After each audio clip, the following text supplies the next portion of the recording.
ঢাকায় একই অনুষ্ঠানে পাকিস্তানের জাতীয় পরিষদের স্পিকার আয়াজ সাদিকের সঙ্গে জয়শঙ্করের করমর্দন। কেউ এটাকে সৌজন্য বলছে, কেউ বলছে বরফ গলার ক্ষীণ ইঙ্গিত। আল জাজিরা এ ঘটনাকে সাম্প্রতিক ভারত পাকিস্তান উত্তেজনার প্রেক্ষাপটে রেখে বিশ্লেষণ করেছে।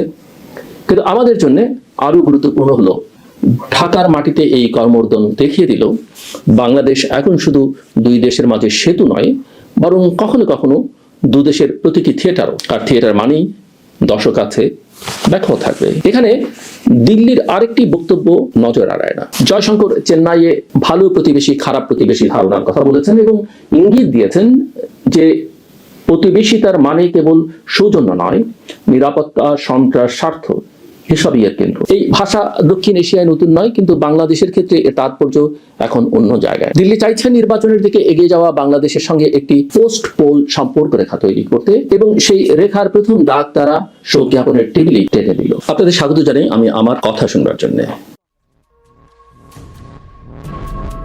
বেগম খালেদা জিয়া চলে যাবার পর তার রাজনৈতিক জীবনের বহু পুরনো একটা প্রশ্ন আবার নতুন করে সামনে এসছে। বাংলাদেশের রাষ্ট্র ক্ষমতার ভেতরে যে নিত্যদিনের টানাপোড়েন, তার সঙ্গে প্রতিবেশী ভারতের সম্পর্ক কিভাবে জড়িয়ে আছে, আর সেই সম্পর্কের ব্যাকরণ কিভাবে বদলায়। খালেদা জিয়ার ব্যক্তিগত জন্মভূমি, রাজনৈতিক পরিচয়, দলীয় দর্শন সব মিলিয়ে ভারত সংক্রান্ত আলোচনার মধ্যে তিনি চিরকালই এক ধরনের অস্বস্তিকর কেন্দ্রবিন্দু ছিলেন। কিন্তু মৃত্যুর মুহূর্তে এসে দেখা গেল বহু বছর ধরে জমে থাকা সেই অস্বস্তির উপর দিয়েই দিল্লি একটি শীতল পরিণত হিসেবেই তবু স্পষ্ট বার্তা পাঠালো।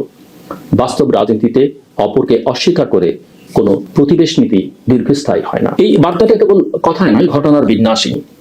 ঢাকায় খালেদা জিয়ার জানাজায় ভারতের পররাষ্ট্রমন্ত্রী এস জয়শঙ্করের উপস্থিতি ছিল এমন এক দৃশ্য যা একদিকে রাষ্ট্রীয় শোকে সৌজন্য, অন্যদিকে নির্বাচনের আগের রাজনৈতিক বাস্তবতা দুটোকেই একসঙ্গে ধরে। আন্তর্জাতিক সংবাদ মাধ্যমগুলো জানিয়েছে বিশাল জনসমাগমের মধ্যে এই বিদায়ে দক্ষিণ এশিয়ার বেশ কটি দেশের প্রতিনিধি এসেছে এবং বাংলাদেশের অন্তর্বর্তী নেতৃত্ব 3 দিনের রাষ্ট্রীয় শোক ঘোষণা করেছে। একই ধারাবাহিকতায় প্রকাশ্যভাবে জানা গেল জয়শঙ্কর বিএনপির ভারপ্রাপ্ত চেয়ারম্যান তারেক রহমানের সঙ্গে সাক্ষাৎ করেছেন এবং ভারতের প্রধানমন্ত্রীর শোক বার্তা পৌঁছে দিয়েছেন। এটাও নিছক আনুষ্ঠানিকতা নয়, বরং দিল্লির এনগেজমেন্ট ম্যাপের ইঙ্গিত। আপনারা জানেন বেগম জিয়া অসুস্থ যখন, তখন নরেন্দ্র মোদী টুইট করেছেন। তিনি মারা যাবার পর প্রথম বিদেশি সরকার প্রধান বা রাষ্ট্রপ্রধান যিনি টুইট করেছেন সেটাও নরেন্দ্র মোদী। তবে সবচেয়ে আলোচনার জায়গা তৈরি হলো আরেকটি কারণে। এই সফরকে ঘিরে অন্তর্বর্তী সরকারের প্রধান উপদেষ্টা অধ্যাপক মোহাম্মদ ইউনূসের সঙ্গে সরাসরি আনুষ্ঠানিক সাক্ষাৎ না হওয়া। ঢাকার পক্ষ থেকে বলা হলো এটা দ্বিপাক্ষিক রাজনীতি নয়, সময় সুযোগের প্রশ্ন এবং মূলত শোক জ্ঞাপনের সফর। কথাটা যুক্তিসঙ্গত হতে পারে, কিন্তু কূটনীতিতে মিটিং হলো কি হলো না এটাই অনেক সময় ভাষার চেয়েও বড় বাক্য হয়ে ওঠে। কারণ দক্ষিণ এশিয়ায় প্রতীকী উপস্থিতি, কে কার সঙ্গে দাঁড়ালো, কে কার হাত ধরলো, এসব দিয়েই পরের কয়েক মাসের ব্যাখ্যা লেখা হয়। এখানে আরেকটা প্রতীক সামনে এলো। ঢাকায় একই অনুষ্ঠানে পাকিস্তানের জাতীয় পরিষদের স্পিকার আয়াজ সাদিকের সঙ্গে জয়শঙ্করের করমর্দন। কেউ এটাকে সৌজন্য বলছে, কেউ বলছে বরফ গলার ক্ষীণ ইঙ্গিত। আল জাজিরা এ ঘটনাকে সাম্প্রতিক ভারত পাকিস্তান উত্তেজনার প্রেক্ষাপটে রেখে বিশ্লেষণ করেছে। কিন্তু আমাদের জন্য আরো গুরুত্বপূর্ণ হলো ঢাকার মাটিতে এই করমর্দন দেখিয়ে দিল বাংলাদেশ এখন শুধু দুই দেশের মাঝে সেতু নয়, বরং কখনো কখনো দু দেশের প্রতীকী থিয়েটারও। আর থিয়েটার মানেই দর্শক আছে, ব্যাখ্যা থাকবে। এখানে দিল্লির আরেকটি বক্তব্য নজর এড়ায় না। জয়শঙ্কর চেন্নাইয়ে ভালো প্রতিবেশী খারাপ প্রতিবেশী ধারণার কথা বলেছেন এবং ইঙ্গিত দিয়েছেন যে প্রতিবেশিতার মানে কেবল সৌজন্য নয়, নিরাপত্তা, সন্ত্রাস, স্বার্থ এসবই এর কেন্দ্র। এই ভাষা দক্ষিণ এশিয়ায় নতুন নয়, কিন্তু বাংলাদেশের ক্ষেত্রে এর তাৎপর্য এখন অন্য জায়গায়। দিল্লি চাইছে নির্বাচনের দিকে এগিয়ে যাওয়া বাংলাদেশের সঙ্গে একটি পোস্ট পোল সম্পর্ক রেখা তৈরি করতে, এবং সেই রেখার প্রথম দাগ তারা শোক জ্ঞাপনের টেবিলে টেনে দিল। কিন্তু সমস্যাটা হলো আমাদের ভেতরের রাষ্ট্রই এখন এক ধরনের জিরো ট্রাস্ট রাষ্ট্র হয়ে উঠছে। বাইরে যত বার্তা, যত জেস্চার, ভেতরে যদি নাগরিকের নিরাপত্তা ও ন্যূনতম আইনের নিশ্চয়তা না থাকে, তাহলে সব কূটনৈতিক ভাষা শেষ পর্যন্ত ফাঁপা শোনায়। 2025 সালের মানবাধিকার প্রতিবেদনগুলো যে ছবি দিয়েছে তা ভয়ঙ্করভাবে একই কথাই বলছে। আইন ও সালিশ কেন্দ্রের প্রতিবেদনে 2025 সালে মব সহিংসতায় নিহতের সংখ্যা অন্তত 197 বলা হয়েছে। একই সঙ্গে বিচার বহির্ভূত মৃত্যু, হেফাজতে মৃত্যু, কারাগারে মৃত্যুর তথ্য উঠে এসছে। দ্য ডেইলি স্টারও 2025 সালের রাইটস রেকর্ড হিসেবে মব সহিংসতা, রাজনৈতিক সংঘর্ষ, হেফাজতে মৃত্যু এবং প্রেস স্বাধীনতার উপর চাপকে প্রধান প্রবণতা হিসেবে চিহ্নিত করেছে। শুধু রিপোর্টের সংখ্যা নয়, রাষ্ট্রের ক্ষমতা সক্ষমতার বাস্তব সংকটও চোখে পড়ছে।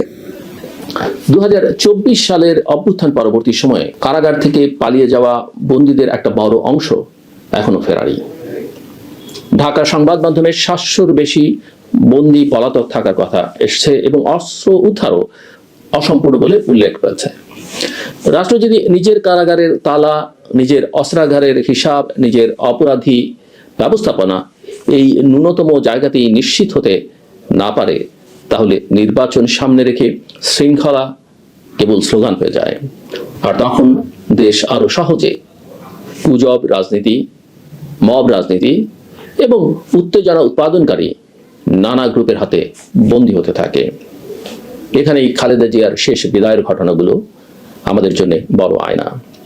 যে নেত্রীকে নিয়ে এক সময় দিল্লির সন্দেহ অবিশ্বাস ছিল নিরাপত্তা ইস্যুতে, সেই নেত্রীর মৃত্যুর পর দিল্লি আজ বাংলাদেশের প্রধান বিরোধী রাজনৈতিক শক্তির সঙ্গে প্রকাশ্য সংযোগ বজায় রেখে বলছে, ক্ষমতার পরিবর্তন হলে সম্পর্ক বদলাতে পারে, কিন্তু রাষ্ট্রের ভেতর যদি আইন না থাকে, রাষ্ট্র যদি জনতার হাতে প্রতিদিন ছোট হয়, তাহলে যেই ক্ষমতায় আসুক বাইরের সব সম্পর্ক শেষ পর্যন্ত স্থায়ী অস্থিরতার মধ্যে আটকে যাবে। আজকে দিল্লি বিএনপিকে নিয়ে প্রস্তুতি নেবে, কাল অন্য কেউ আসবে, পরশু নতুন ভাষা হবে, কিন্তু ভেতরে যদি নিরাপত্তা বিচার না থাকে, তাহলে বাংলাদেশকেই সবাই সুখীর প্রতিবেশী হিসেবে দেখবে। আরেকটি সত্য মনে রাখতে হবে, সামনের নির্বাচনকে কেন্দ্র করে আন্তর্জাতিক গণনা বাড়ছে।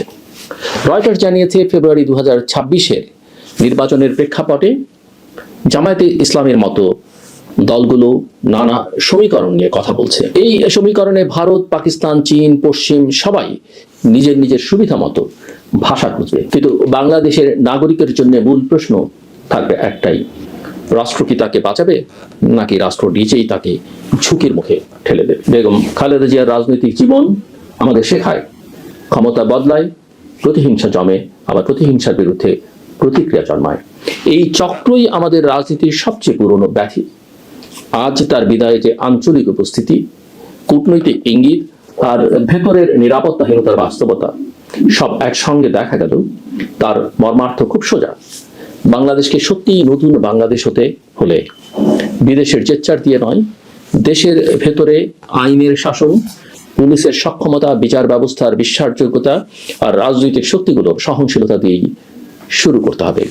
নইলে আমরা পররাষ্ট্রনীতিতে বড় বড় বাক্য লিখব আর ঘরের ভেতর প্রতিদিন